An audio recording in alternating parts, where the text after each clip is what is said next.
কাহিনী শুরু হয় এবং আমরা নাসার কিছু অ্যাস্ট্রোনটকে দেখতে পাই যারা মার্স অর্থাৎ মঙ্গল গ্রহের অ্যাসিটালিয়া প্ল্যানেটিয়া নামের জায়গায় কিছু রিসার্চ করছিল। এইসব অ্যাস্ট্রোনট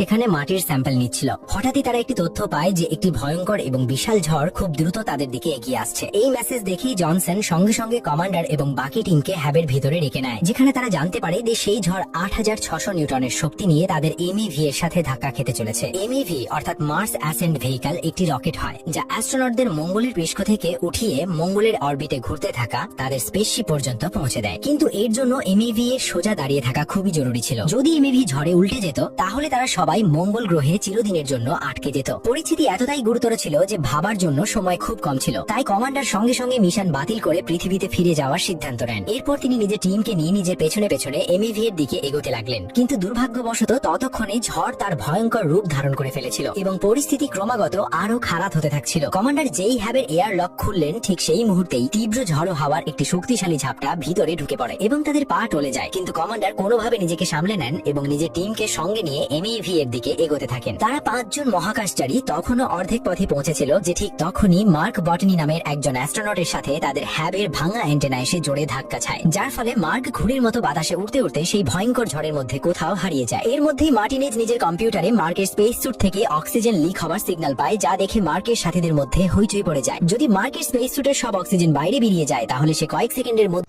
সম্পূর্ণ ভিডিওটি চ্যানেলে দিয়ে আছে, গিয়ে দেখে আসতে পারেন এবং চ্যানেলটি সাবস্ক্রাইব করতে ভুলবেন না। ধন্যবাদ।